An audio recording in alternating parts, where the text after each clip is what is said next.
তখনই আমার আল্লাহ নবীজিকে খুশি করার জন্য আল্লাহ সূরা নাযিল করলেন।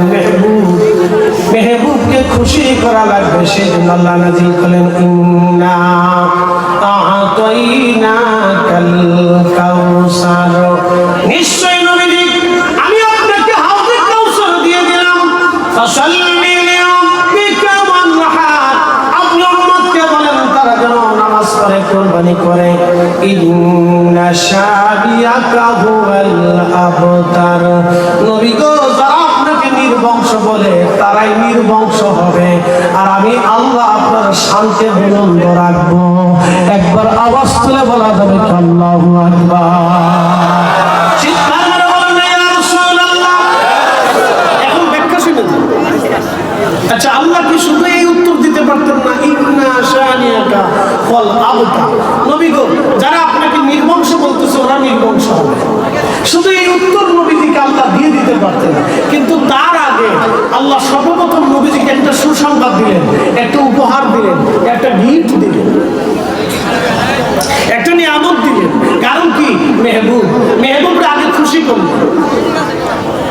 আপনি আপনার প্রিয়জনের সাথে কথা বলার আগে একটা গিফট দেন, একটা হাদিয়া দেন।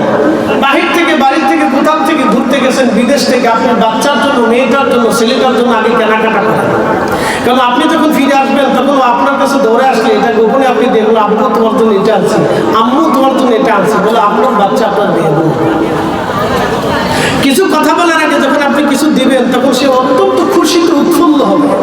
আল্লাহ উত্তর দিয়ে দিলেন যে হুজুর আপনি আপনার না, নির্বংশ না, কিন্তু তার আগে আল্লাহ তার রাসূলকে আগে একটা হাদিয়া পাঠাইলেন। জোরে বলেন আল্লাহু আকবার। কি পাঠাইলেন? হাদিয়া দিলেন। নবীজিকে আল্লাহ গিফট দিলেন, হাদিয়া পাঠাইলেন আগে। হাদিয়া আল্লাহ নবীকে নিজে, নবীকে আল্লাহ আগে হাদিয়া দিলেন। কি হাদিয়া? ইন্না আ'তাইনাকাল কাউসার, ইন্না আ'তাইনাকাল কাউসার। আল্লাহ ডাকলেন নিশ্চয় আমি আপনাকে হাউজে কাউসার দিয়েছি। একসাথে আল্লাহু আকবার। নবীজির ঘুম ভেঙে গেল, ফজরের নামাজ পড়েন হাসি হাসি, খুশি খুশি, আনন্দ আনন্দ, মুস্কি মুস্কি হাসে। মসজিদে নববীতে ফজরের নামাজ নবী পড়ান, মুস্কি মুস্কি হাসে, খুশি খুশি। সাহাবীরা বলেন ইয়া রাসূলুল্লাহ এত খুশি কখনো হতে দেখি নাই, আজকে কেন এত খুশি খুশি আপনাকে লাগতেছে? সকাল সকাল এত খুশি কেন? নবীজি ডাক দিয়ে বলেন সাহাবীরা রে, আল্লাহ আজকে আমাকে একটা নিয়ামত দান করেছে, আল্লাহ আমার আজকে একটা হাদিয়া পাঠাইছে। বলে হুজুর হাদিয়াটা কি? বলে ইন্না আ'তাইনাকাল কাউসার, আমাকে আল্লাহ কাউসার দান করেছে। সাহাবীরা বলেন ইয়া রাসূলুল্লাহ কাউসার আবার কি? নবীজি বলেন সাহাবীরা কাউসার হলো জান্নাতের একটা নদী। আরো জোরে বলেন কিসের নদী? না জোরে বলেন, আরে বলতেছে আরো আসতেছে। কিসের নদী? জান্নাতের নদী। জান্নাতের একটাই নদী থাকে। জাযাউহু ইনদা রাব্বিহিম জান্নাতু আদনিন তাজরি মিন তাহতিহাল আনহারু খালিদিনা ফিহা আবাদা।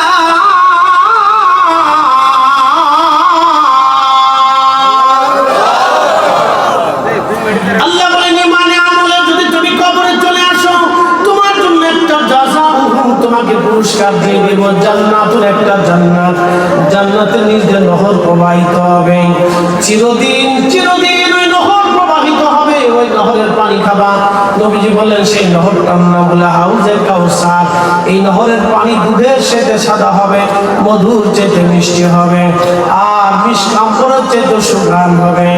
আমি মেরাজের রাত্রিবেলা আমার রব আমার আল্লাহ আমাকে হাউজে কাউসারের পাশে নিয়ে গেলেন, ওই নদীর পাড়ে নিয়ে গেলেন। আমি নদীর পানির মধ্যে হাতায়া হাতায়া, নদীর পানি হাত দিয়ে ধরে ধরে দেখে দেখে আসছি।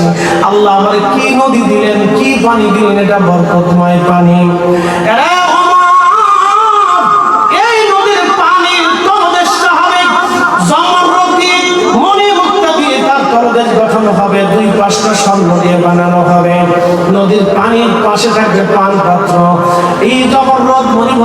পান পাত্র বানানো হবে। চোখ কোনোদিন দেখে নাই, হৃদয় কোনোদিন উপলব্ধি করে নাই। ওই পানি একবার যে পান করবে, আল্লাহ জান্নাতে যাওয়ার আগ পর্যন্ত পানি কোথাও মনে থাকবে না।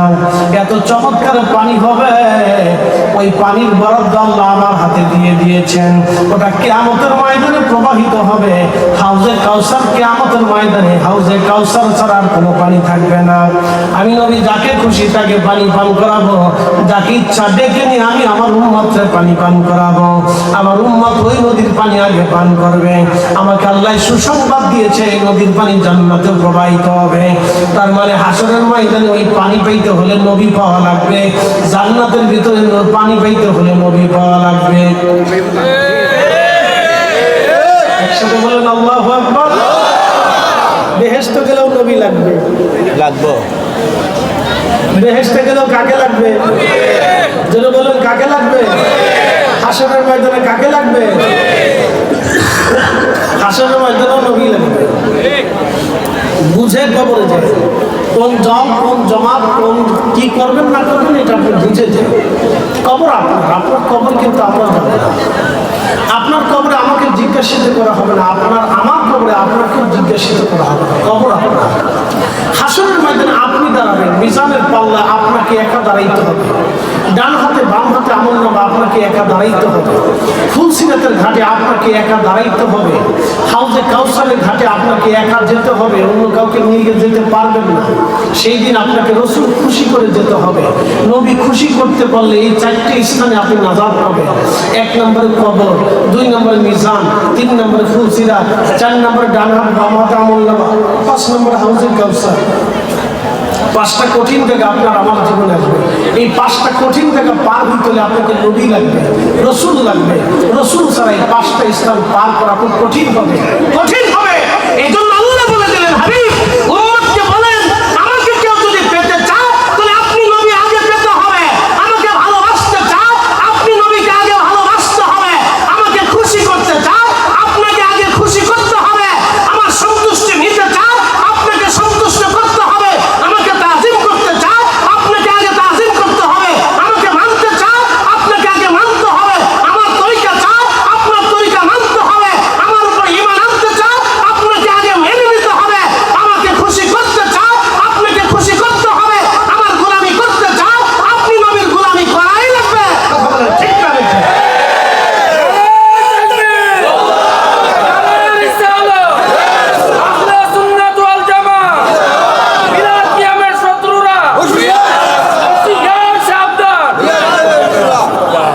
প্রিয় উপস্থিতি, আমার খুব মনোযোগ দিবেন। হাউজে কাউসার জান্নাতের ভিতরে প্রবাহিত হবে। শুধু জান্নাত না, হাসরের ময়দানে প্রবাহিত হবে।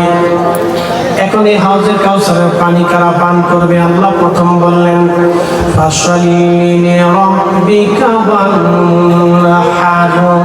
সর্বপ্রথম যারা নামাজ পড়বে, নামাজ নামাজ নামাজ নামাজ। একসাথে বলেন কি? না, জোরে বলেন কি? একসাথে বলেন কি? নামাজ নামাজ। قد أفلح المؤمنون الذين هم في صلاتهم خاشعون।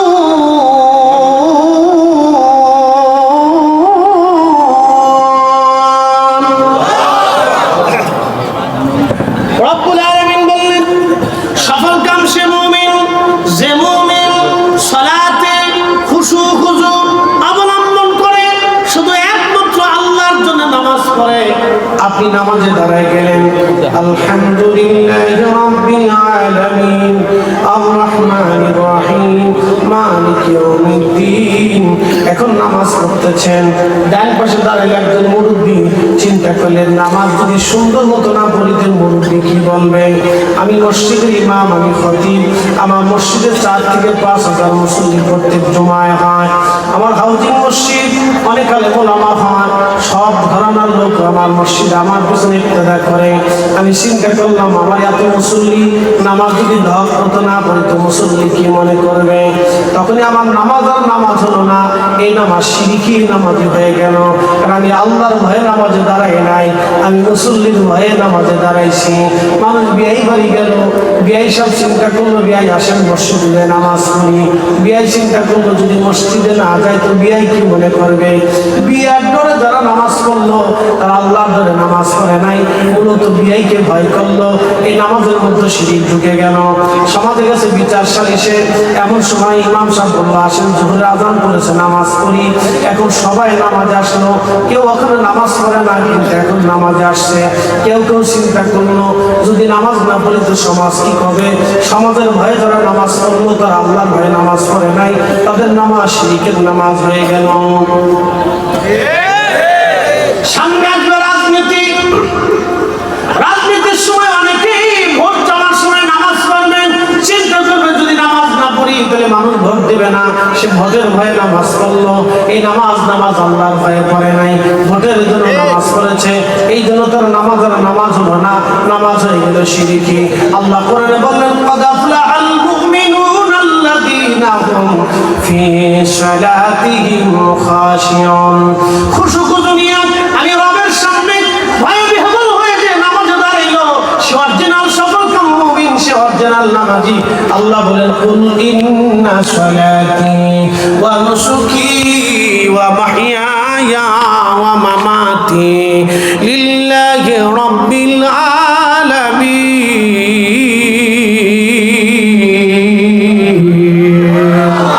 হুজুর আপনি বলে দেন নামাজ আমি আল্লাহর জন্য, নামাজ আমি আল্লাহর জন্য, নামাজ আমি আল্লাহর জন্য। কিন্তু আমরা যখন নামাজ পড়ি আলহামদুলিল্লাহি রাব্বিল আলামিন আর রহমানির রহিম, মুসল্লির চিন্তা চলে গেল না আমি তো জুতা রেখে আসছিলাম বারান্দায়, নতুন জুতা যদি ভিতরে না আনি সরে নিয়ে যাবে, জুতা এলো না গেল। আবার দোকানদার চিন্তা করলে দোকানে ঝাপ লাগাইছিলাম, টাকা কি রাখছি না রেখে মেলায় দিছি, নাকি কাস্টমার আসলো নাকি চলে গেল। চিন্তা চলে গেল কাস্টমারে, চিন্তা চলে গেল গরু ছাগলে, চিন্তা চলে গেল ব্যবসায়, চিন্তা চলে গেল চাকরি, চিন্তা চলে গেল আনন্দ কোনো মুহূর্তে, চিন্তা চলে গেল ছোট খেলার বেলায়। তখন আর নামাজের জায়গা নামাজ রইল না, আপনার নামাজ সোমের শয়তান নিয়ে চলে গেল ভিন্ন জায়গা। এই জন্য খুশু খুজুর নামাজ হলো না, আল্লাহর জন্য নামাজ হলো না। নামাজ আল্লাহর জন্য পড়া লাগবে, আল্লাহর জন্য দাঁড়াইতে হবে। আল্লাহর সামনে দাঁড়াইছেন, মনিবের সামনে দাঁড়াইছেন, নামাজ এইভাবে পড়তে হবে। এই নামাজ যারা পড়বে নবী বললেন তারা হাউজে কাউসারের পানি পান করবে, তারা হাউজে কাউসার পাবে। এই জন্য তরিকায় যারা নিয়েছেন, ওলিয়া উলিয়ার যার দরবারে যারা গিয়েছেন, সুন্নি জামাত যারা আছেন তারা এইভাবে নামাজ পড়ার চেষ্টা করবেন। আল্লাহ কবুল করুন, আওয়াজ তুলে বলেন আমিন। সালাত নামাজ, সংক্ষিপ্ত নামাজ কিভাবে পড়তে হবে বুঝাই দিলাম। আর এক দল আইছে নামাজ ছোট করার জন্য, তারা বলে ওই না তারাবির নামাজ 8 টাকাত পড়লেই চলে, যেটা নামাজ পড়ে না সে সিদ্ধ করে তারাবি না থাকলেও তো ভালো। কি কথা ঠিক আছে না? এদেশের লক্ষ লক্ষ মানুষ তারাবির নামাজই পড়ে না, আর হেতা এসে 20 টাকাতে 8 টাকাত বানানোর জন্য। এগুলি সব নামাজ চোর, ইমাম চোর। কথা বলেন ঠিক না? ঠিক। নামাজ ফাসাদি, ফাসাদ সৃষ্টি করার জন্য এরা আসছে। এদের থেকে 100 গজ দূরে থাকবেন না, কোটি কোটি গজ দূরে থাকতে হবে। আগুন থেকে যেইভাবে দূরে থাকবেন এদের থেকে ওইভাবে দূরে থাকতে হবে।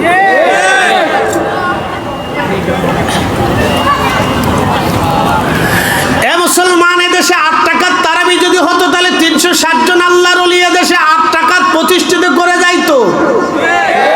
জোরে বলেন, জোরে বলেন। আমার এত দলিল লাগবে না, আমার দলিল 360 জন আল্লাহর ওলি। তারা ওলি হয়েছে নামাজ পড়ে না নামাজ ছাইরে? নামাজ পড়ে ওলি হয়েছে, নামাজ ছাইরে দিয়ে ওলি হয় নাই। 360 জন আল্লাহর ওলি দেশে 8 টাকার তারাবি বানাইতো। অতএব তারাবির নামাজ 20 টাকা। ওনারা মদিনা থেকে আসছে, অতএব মদিনার নামাজ নিয়ে ওনারা বাংলাদেশে ঢুকছে, মদিনার ইসলাম নিয়ে ওরা বাংলাদেশে ঢুকেছে। অতএব ওনারা যে ইসলাম দিল সেই ইসলাম এদেশে চলবে। আব্দুল ওয়াহাব নজরীর বানানো ইসলাম এদেশে আসবে না, চলবে না। হাত উঁচা করে বলেন ঠিক না বেঠে? বুঝতে কি কোনো সহজ না কঠিন? একবারে সহজ, পানির মতো ক্লিয়ার। আমার 4 মতো একবারে টলটলে টলটলে। পরিষ্কার লাল, ক্লিয়ার। আমার এত দলিল লাগবে না। আপনি এক কথায় বলবেন, বেটা তোমার দলিলের প্রয়োজন নেই। 360 জন আল্লাহর ওলি যাহা আছেন এটা হক, এর বাহিরে যাওয়ার কোনো সুযোগ আমাদের, কোনো রাস্তা নেই। চলে যেতে পারেন, অসুবিধা নেই। তবে মনে রাখবেন, কেউ যদি আহলে সুন্নাত ওয়াল জামাত থেকে চলে যায়, আহলে সুন্নাত ওয়াল জামাতের কিচ্ছু হবে না। আপনি চলে গেলে আপনার কপাল আর ঈমান নিয়ে চলে গেলেন। কেউ যদি কাফের হয়ে মরে যায়, তাহলে আল্লাহর কিচ্ছু আসে যায় না, আল্লাহ রসুলের কিচ্ছু আসে যায়। আপনি আপনার নিজের নফসকে ধ্বংস করে দিয়েছেন, যাকে পাঠিয়েছে তিনাকে ধ্বংস করে দিয়েছেন, শেষ করে দিয়েছেন। কতদিনের জন্য? ইন্নাল্লাযীনা কাফারু মিন আহলিল কিতাবি ফি নারি ওয়াল মুশরিকিনা ফি নারি জাহান্নাম খালিদিনা ফিহা। চিরদিনের জন্য আপনি আপনার নিজেকে ধ্বংস করে দিয়েছেন, চিরদিনের জন্য, চিরদিনের জন্য। কখনো জাহান্নাম থেকে বের হতে পারবেন না, কখনো বের হতে পারবেন না, কখনো বের হতে পারবেন না। এই জন্য আকাইদে আহলে সুন্নাত ওয়াল জামাত নিয়ে কবরে যান, আহলে সুন্নাত ওয়াল জামাতের আকীদা নিয়ে কবরে যান। এর বাহিরে যত আকীদা আছে সব ভ্রান্ত, মিথ্যা, বেদাতি। কথা বলেন ঠিক কিনা? আহলে সুন্নাত ওয়াল জামাতের আকীদা নিয়ে কবরে যান। সুন্নি মুসলমান খুব মনোযোগ দিয়ে কথাগুলি শুনবেন। হাউজে কাউসার পাওয়ার পরে নবীজি খুশি। সাহাবীরা বলেন, হুজুর হাউজে কাউসার কারা পাবে? বলে, আমি আমার উম্মতকে টেনে টেনে হাউজে কাউসারের পানি পান করাবো। বলি, ইয়া রাসূলুল্লাহ, কিয়ামতের ময়দানে কেমনে চিনবেন? আদম থেকে ঈসা রুহুল্লাহ পর্যন্ত 1,24,000 নবী রাসূলের এত উম্মতের ভিড়ে আপনার উম্মত আপনি কেমনে চিনবেন? কোটি কোটি মানুষের ভিড়ে এত উম্মত আপনি কি করে চিনবেন হুজুর? নবীজি বললেন, আমার উম্মত 5 ওয়াক্ত নামাজ পড়বে, 5 বার ওযু করবে। এই ওযুর জায়গাগুলি নূরে চকমক করতে থাকবে, নূর চমকাইতে থাকবে, নূর চমকাইতে থাকবে। ওই নূর দেখে দেখে দেখে দেখে, তার মানে এই উম্মতের শরীর দিয়ে নূর চমকাবে, অন্য কোন উম্মতের শরীরে নূর আসবে না। শুধু এই উম্মতের শরীরে ওযুর জায়গাগুলি নূর আসবে। ওই নূর চমকানো দেখে আমি নবীজি আমার উম্মতকে টেনে টেনে নিয়ে হাউজে কাউসারের পানি পান করাই দেব। একবার পানি পান করাইলে জান্নাতে যাওয়ার আগ পর্যন্ত পানির তৃষ্ণা মনে থাকবে না। জোরে বলেন আল্লাহু আকবার, জোরে বলেন, জোরে বলেন, জোরে বলেন, আরো জোরে বলেন। ওই নবীর উম্মত হওয়ার কারণে এই মর্যাদা আল্লাহ আমাদেরকে দিয়েছে। কথা বলেন ঠিক না ঠিক? শুধু এই নবীর উম্মত হওয়ার জন্য, কিন্তু এই উম্মত মসজিদে জুতা চুরি করে,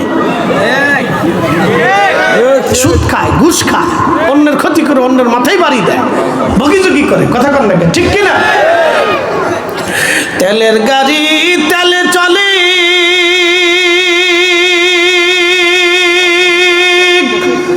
হাওয়ার গাড়ি হাওয়ায় উড়ে, বিনা তেলে চালাই গাড়ি নবী সুলাইমান। আমরা সেই মুসলমান, আমরা সেই মুসলমান। এবার বুঝতে পারছেন হাউজে কাউসার কি? হ্যাঁ, তবে কারা পাবে না পানি এটা বলে দিয়ে যাই। কে এই পানি পাবে না? কিয়ামতের ময়দানে একদল উম্মত দৌড়ে হাউজে কাউসারের দিকে যেতে থাকবে। নবী বলবেন, উম্মতি উম্মতি, আমার উম্মত আসো আসো। ঠিক এমন সময় মাঝখান দিয়ে পর্দা পড়ে যাবে। নবী বলবেন, উম্মতি উম্মতি, ফেরেশতারা আমার উম্মত আমার উম্মত। তখন আমার রব আমার আল্লাহ ডাক দিবে, হাবিব এরা আপনার উম্মত ঠিক আছে, কিন্তু আপনার ইন্তেকালের পরে এরা নিত্য নতুন আকীদা, নিত্য নতুন মতবাদ চালু করেছিল। বলে, কি মতবাদ?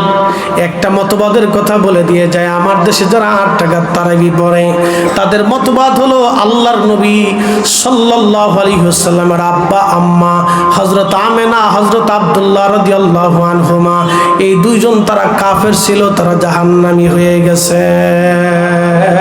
একবার জোরে জোরে বলেন নাউজুবিল্লাহ। এই আকীদা নিয়ে যারা কবরে যাবে, আমার আর বুঝার বাকি নাই, তারা হাউজে কাউসারের পানি পাবে না।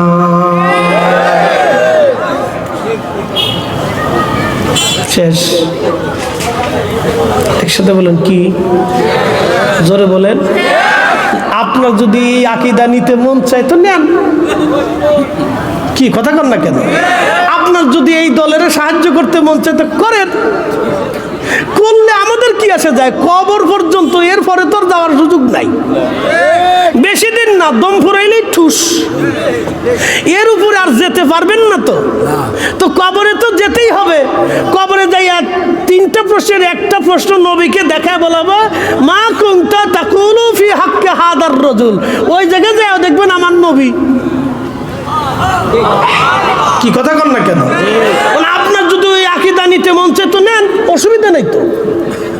কবরের পরে যাওয়ার তোর কোনো সুযোগ নাই, যাবেন, অসুবিধা নাই।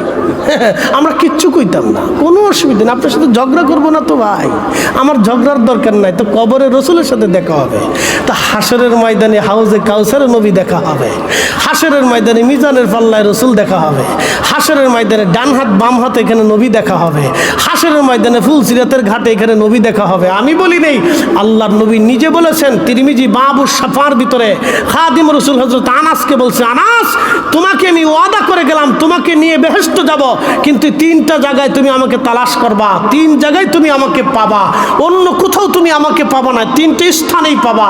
এই তিন স্থানে থেকে আমার উম্মতকে পাহারা দিয়ে আমি বেহেশত নিয়ে যাব।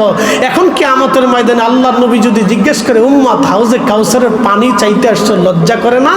দুনিয়াতে আমার আব্বা আম্মা যাদের পবিত্র নসল দিয়ে আমি পৃথিবীতে এসেছিলাম, যার পবিত্র রেহেমের ভিতরে আমি ছিলাম, যার পবিত্র মাধ্যম দিয়ে আল্লাহ আমাকে দুনিয়াতে এনেছিল, তুমি কি কোরআনে পড়ো না, ইন্নামাল মুশরিকুনা নাজাসুন, প্রত্যেক মুশরিকরা নাপাক। আল্লাহ কি করে আমাকে নাপাক দিয়ে দুনিয়াতে আনলো বলো? তুমি আমার আব্বা আম্মাকে সেই দিন নাপাক বলেছিলা, কাফের বলেছিলা, তাদেরকে বলেছিল তারা মূর্তির সামনে, প্রতিমার সামনে মাথা নত করেছিল, এক আল্লাহতে বিশ্বাসী ছিল না। তুমি কি করে বলছো? কোন দলিলে বলছো? কে বলেছে তোমাকে? আমার আব্বা আম্মার মাধ্যম দিয়ে আমাকে পৃথিবীতে আল্লাহ নিয়েছে। তোমার সাহস কি করে হলো দুনিয়া থেকে তুমি আমার আব্বা আম্মার বিরুদ্ধে ফতোয়া রুল জারি করে আজকে আমার সামনে হাউজে কাউসারের পানি খাইতেছো? লজ্জা করে না? সুকান সুকান, দূর হয়ে যা। লিমান গায়র বাদি বেদাতের দল, বেদাতের দল জাহান্নামের দল, দূর হয়ে যা, দূর হয়ে যা। আল্লাহর নবী তখন দাঁড়িয়ে বলবে, দূর হ, দূর হ, দূর হ, আমার সামনে আসবি না, আমার সামনে আসবি না। একসাথে বলা যাবে আল্লাহু আকবার। সহিহ মুসলিমের হাদিস। আর আপনার যদি মন চায় তো দল নেবে, নিয়ে যান, অসুবিধা নেই। আপনার সাথে তো আমি ঝগড়া করতে যাবো না, দরকার নেই। তো যান, অসুবিধা নেই, চলে যান। সুবিধা আছে, 8 টাকার তারাবি পড়তে পারবেন, যান, অসুবিধা নেই। হাত্তা যুরতুমুল মাকাবির, প্রিয় ভাই আমার, কবর পর্যন্ত সময়, এরপরে আর কোনো সময় নেই। কবর পর্যন্ত সময়, এরপরে যাওয়ার সুযোগ নাই, যেতে পারবে না। পৃথিবীর কেউ পারে নাই, কেউ পারে নাই, কবর পর্যন্ত। এরপরে যাওয়ার আর সুযোগ নাই। প্রিয় বন্ধু, বুঝে দুনিয়ার থেকে দল করেন, বুঝে দুনিয়ার থেকে মত নিন, বুঝে দুনিয়াতে কাউকে মহাব্বত করেন, বুঝে সুঝে করেন। বুঝে সুঝে না করলে মহা বিপদ আছে। বুঝে সুঝে করেন। প্রিয় উপস্থিতি হাজিরিন, আর একজনকে আল্লাহ হাউজে কাউসারের পানি নবীজি পান করাবে। প্রশ্ন করবেন তারা কারা, বলে দিয়ে যায়। শাবানের শেষ নবীজি জবাব বসিয়া সাহাবা একরামকে নসিহত করলেন, সাহাবীরা, শাবান শেষ হয়ে যাচ্ছে, মাহে রমজান সামনে আসতেছে, তোমাদের জন্য এমন একটা মাস আসতেছে যেই মাসে একটা ফরজ করলে অন্য মাসের 70টা ফরজের সমান সওয়াব হবে। যেই মাসে একটা নফল করলে অন্য মাসে একটা ফরজের সমান নেকি হবে। আল্লাহ আদম সন্তানকে 1 থেকে 10 থেকে 700 গুণ পর্যন্ত নেকি বর্ধিত করে দেয়। কিন্তু মাহে রমজানে বিগয়রি হিসাব, as-সাওমু লি ওয়া আনা আজজি বিহি।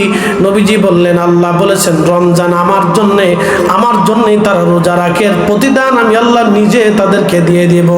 কত পরিমাণে দিব আমি আল্লাহ ছাড়া কেউ জানে না। সাহাবীরা, এই মাসে একটা রাত আছে লাইলাতুল কদর, যে এক রাত্রিতে ইবাদত করলে 1000 মাসের চেয়ে দামি। সাহাবীরা, এই মাসে যদি তোমরা তোমাদের অধীনস্থ কর্মচারী, চাকর, এদের কাজকে তোমরা যদি হালকা করে দাও, আমার রব রব আমার আল্লাহ তোমাকে জাহান্নাম থেকে বাঁচিয়ে দেবে। সাহাবীরা রে, এই মাসে বেশি বেশি নেক করো, বেশি বেশি ইস্তিগফার করো, বেশি বেশি ক্ষমা চাও, বেশি বেশি দোয়া করো, বেশি বেশি কোরআন তেলাওয়াত করো, কারণ এই মাসে কোরআন আল্লাহ নাজিল করলেন। ইন্না আনসালনাহু ফি লাইলাতিল কদর, নিশ্চয় আমি কোরআনকে এই মাসে নাজিল করেছি, কদরের রাত্রিবেলা নাজিল করেছি। শাহরু রমাদানাল্লাযী উনজিলা ফীহিল কুরআন,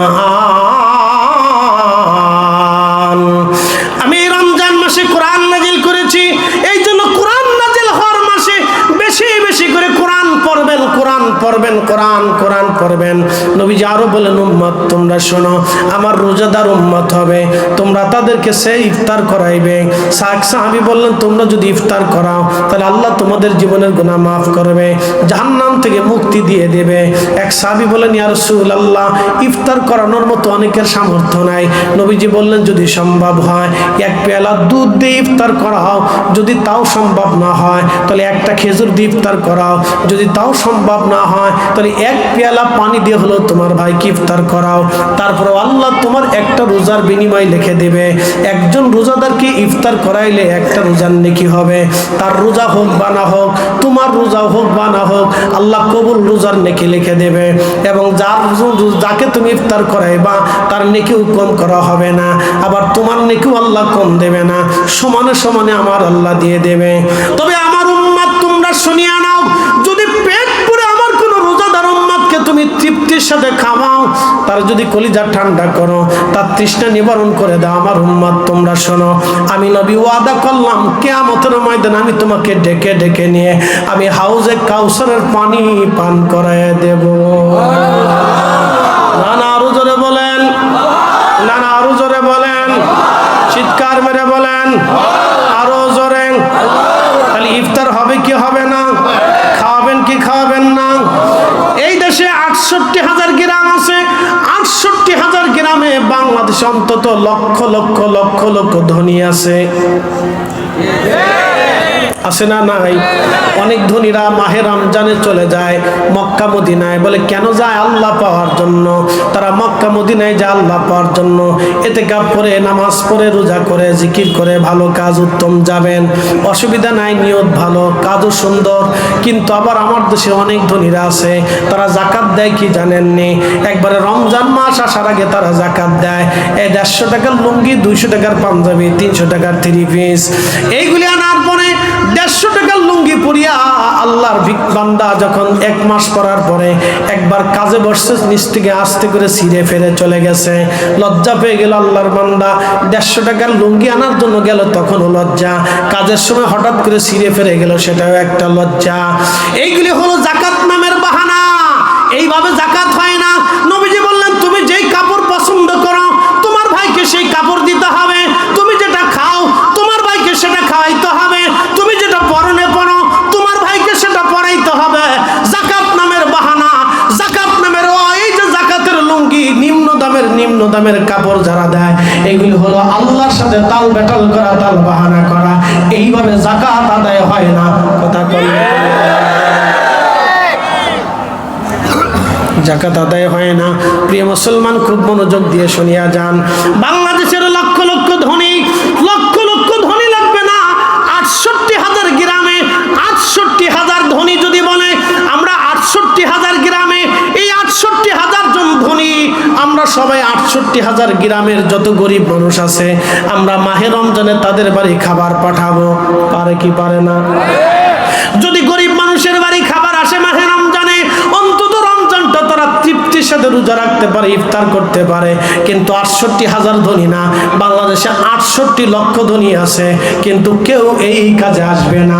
তারা নেকি পাওয়ার জন্য মক্কা মদিনায় যাবে, কিন্তু তার বাড়ির ঘরের মধ্যে যে মক্কা মদিনা সেটা খুঁজে না। আরে উম্মত না খেয়ে পড়ে আসে, আর প্রতিবেশী চলে গেল নবীর রওজার পাশে, আল্লাহর নবী ডাক দেয়, উম্মত তুমি আমার রওজার পাশে এসে আমাকে সালাম দিলা, অথচ আমি নবী নিজে না খাই আমার উম্মতরে খাওয়াইছি, আমি নবী নিজে না ঘুমাই আমার উম্মতরে ঘুম পাড়িয়েছি, আমার উম্মত ঘুমাইলেও আমি নবী রাত জেগে জেগে দোয়া করেছি তাদের মাগফিরাতের জন্য, আমার উম্মত ক্ষুধার্ত থাকলে আমি নবী নিজের খাবারগুলি উম্মতকে দিয়ে দিয়েছি। আর তোমার প্রতিবেশী ক্ষুধার্ত, তোমার প্রতিবেশী রোজা রাখতে পারে না, ভালো ইফতার করতে পারে না, তুমি তাদেরকে খাবার না দিয়ে আমার সালাম দিতে আসছো, উম্মত চলে যাও, আমার এখানে তোমার কোনো জায়গা হবে না। আগে আমার উম্মতের ক্ষুধা মিটাও, তৃষ্ণা মিটাও, তারপরে আমার কাছে আসো। কথা কোন ঠিক কিনা? কিন্তু এই কাজে নাই। কথা বলেন, এই কাজে নাই। আর খাওয়াইলেও এখন ফতুয়া, এই কাজে নাই। ৬৮,০০০ গ্রামে ৬৮,০০০ ধনী যদি প্রত্যেক মাহে রমজানে খাবার পৌঁছায়, তা আমার দেশের গরিব মানুষের রমজানে কষ্ট হয় না। কিন্তু দেবে না, সিরা লুঙ্গি দিবে, ফসা লুঙ্গি দিবে, এগুলি দিয়ে জাকাত দিয়ে বুঝাবে। প্রিয় ভাই আমার, দীর্ঘ অল্প মুখতাসার আপনাদেরকে অনেক কিছু বুঝাইলাম। এগুলি কিছু আমল আছে করবেন। প্রতিবেশী ক্ষুধার্ত থাকবে আর আপনি নামাজ পড়বেন, নামাজ হবে না। প্রতিবেশী ক্ষুধার্ত থাকবে আর আপনি ভালো খেয়ে তারাবির নামাজ পড়বেন রাত জেগে আর ভাববেন ক্ষমা হয়ে যাবে, না, তা হবে না। প্রতিবেশীরা আগে খাওয়াইতে হবে, আত্মীয় স্বজনের খোঁজ নিতে হবে, ওরা খাইলো কিনা, ওদের ঘরে খাবার আছে কিনা, ওরা ইফতার করতে পারলো কিনা, ভালো কিছু পেলো কিনা, এগুলি খুঁজতে হবে রমজানে। এই আমলটা আপনারা করবেন, রেখে দিয়ে গেলাম এই আমল আপনাদের কাছে। এই আমল করবেন, সারা জীবনে রসুলের সুন্নত ছিল, খোলাফায়ে রাশিদিনের আদর্শ ছিল এটা। এগুলি পৃথিবীতে বাস্তবায়ন করবেন। খালি পাগড়ি মাথায় দিয়ে ফরিদ হিসাবের মতো রাস্তায় হাঁটলে বুজুর্গ হওয়া যায় না। বুজুর্গি হয় বান্দাকে সন্তুষ্ট করার মাধ্যমে, ক্ষুধার্তকে খাবার দেওয়ার মাধ্যমে, বস্ত্রহীনকে কাপড় দেওয়ার মাধ্যমে, অভাবীর অভাব মোচন করার মাধ্যমে আল্লাহর বুজুর্গের প্রকাশ পায়। মাল্লাম ইয়ারহামিন নাস ওয়া মাল্লাম ইয়ারহামিল্লাহ, যে মানুষকে দয়া করে না আল্লাহ তাকে দয়া করে না, যে মানুষকে দয়া করে না আল্লাহ তাকে দয়া করে না, যে মানুষকে দয়া করে না আল্লাহ তাকে দয়া করে না, যে ক্ষুধার্তকে খাবার দেয় না আল্লাহ তার ইবাদত মঞ্জুর করে না, যে অসুস্থকে সেবা করে না আল্লাহ তার ইবাদত মঞ্জুর করে না, যে বস্ত্রহীনকে কাপড় দেয় না আল্লাহ তার ইবাদতকে মঞ্জুর করে না। আপনি দামি যাই নামাজ দিয়ে আল্লাহকে সেজদা দিবেন, আপনার প্রতিবেশী বস্ত্রহীন থাকবে আর আপনি সেজদা দিবেন যাই নামাজ, আল্লাহ বলবে এই সেজদার 4 পয়সা মূল্য নাই, আমার বান্দাকে আগে কাপড় পরাই এসে মাটির মতো সেজদা দাও, আমি ওটাই কবুল করে নেব। চলে বলেন ঠিক কিনা? এই কাজে নাই, এই কাজে নেই, আসল কাজে নেই, শুধু নকলটা নিয়ে পড়ে আছে, আসল কাজে নেই। লক্ষ লক্ষ গরিব আমাদের দেশে প্রত্যেক মাহে রমজানে কষ্ট করে ইফতার করে। আমার দেশে এরকম মধ্যবিত্ত আছে যারা বলতেও পারে না, সইতেও পারে না, কিন্তু ঘরে বাজার নাই, আছে না ভাই? এই জন্য যারা ধনী আছে, পয়সাওয়ালা আছে, আত্মীয় স্বজনের খোঁজ নেবেন, প্রতিবেশীর খোঁজ নেবেন, রমজান আসলে খোঁজ নেবেন, তোমাদের ঘরে কি খাবার আছে, কি ইফতার করলে আজকে বলো, কি আছে না আছে বলো, খোঁজ নেবেন, খাওয়াবেন। তো এই বলতো মানুষকে খাওয়াও। সাইয়েদনা ইব্রাহিম আলাইহিস সালামের মেহমানখানা এখনো শীত চালু আছে, সারা জীবন খাওয়াই গেছেন। আল্লাহর নবীর মেহমানখানা ছিল মসজিদে নববী। সাহাবে کرام খেজুর কেটে এনে খুঁটির সাথে ঝুলিয়ে রাখতেন, সাহাবে کرام এসে এসে পেরে পেরে খেজুর খাইতো। সাহাবীরা বাড়িতে কোনো কিছু রান্না হলে রসুলের দরবারে নিয়ে আসতেন, নবীজি গরিব সাহাবীদেরকে ডেকে এনে খাবার বন্টন করে দিতেন। আর আজকে আমরা মিলাদের নামে দাওয়াত করে তাবারক খাওয়াইলে একদল নাক শিটকে বেকার, সে সব জিলাপির পাগল, সিন্নির পাগল। কি কথা কর না কেন? আমরা খাওয়াইলে তার শরীর জ্বলে কেন, তোমার শরীর জ্বলে কেন? হ্যাঁ, তো এই উত্তম নবী বললেন তোমরা খাওয়াও মানুষকে। 2 কাজে মানুষের সাথে সুসম্পর্ক বাড়ে, 1 নম্বর সালাম, 2 নম্বরে খাবার। 1 নম্বর সালাম, 2 নম্বরে খাবার। আপনি আপনার প্রতিবেশীদেরকে খাবার দিবেন, খাদ্য খাওয়াবেন, প্রতিবেশীরা আপনার সাথে সৌহার্দ্যপূর্ণ আচরণ করবে। দেখবেন আপনি যাকে খাওয়াইছেন একবার হলেও সে চিন্তা করবে, সে আমার বাড়ি খাবার পাঠাইতো, আমি তার সাথে কেমনে ঝগড়া করি। কথা ঠিক আছে না ভাই? মানুষ তো কৃতজ্ঞতা বোধ একদিন না একদিন জাগ্রত হয়তো, হয় না ভাই? আপনার প্রতিবেশীর যদি আপনি খাওয়ান, সে চিন্তা করবে, আরে আমি তোর বাড়ি খাইছি, তাহলে ওর সাথে কেন ঝগড়া করবো? তখন তার দিল নরম হবে, মহাব্বত বাড়ে। এই খাদ্য খাওয়ানোর মাধ্যমে মহাব্বত বাড়ে। এই জন্য ঘরে ঘরে মিলাদের কথা বলছি, কোনো বেদাত নাই। বেদাতের ফতোয়া যে দিবে তার দাওয়াত দিবেন না, শেষ। কি কথা কর না কেন? বেদাতের যে ফতোয়া দিবে তার দাওয়াতের দরকার, তার আমার প্রয়োজন নেই। তো তোমার বেদাত নিয়ে তুমি শুয়ে থাকো, আমার দাঁত নিয়ে আমি পড়ে থাকি। কি কথা ঠিক আছে না ভাই? আমি ঝগড়াও করবো না, কিন্তু মিলাদও করবো। আল্লাহু আকবার কর না। যে মানবে না তাহলে তো আপনি জোর করে মানাইতে পারবেন না ভাই। ভাই এশকে রসুল তো দলিল দিয়ে হয় না। এশকে রসুল কলিজার ভিতর থেকে আল্লাহ দয়া করে যারা ঢেলে দেয় তার কলিজাতে এশকে রসুল আসে। কথা কোন ঠিক কিনা? এটা আল্লাহ যাকে ঢেলে দেয় তার ভিতরে আসে। সাহাবায়ে کرام কোনো কিছু নবীকে জিজ্ঞেস করার আগে বলতেন, ইয়া রাসূলুল্লাহ, আমার পিতা মাতা আপনার কদমে কুরবানি হোক। আপনি বুঝেন তো কি আদব ছিল, আমার আব্বা আম্মা আপনার কদমে কি হোক, কুরবানি হোক। আবু বকর বলেন, ইয়া রাসূলুল্লাহ, আমার কাছে তিনটা জিনিস প্রিয়।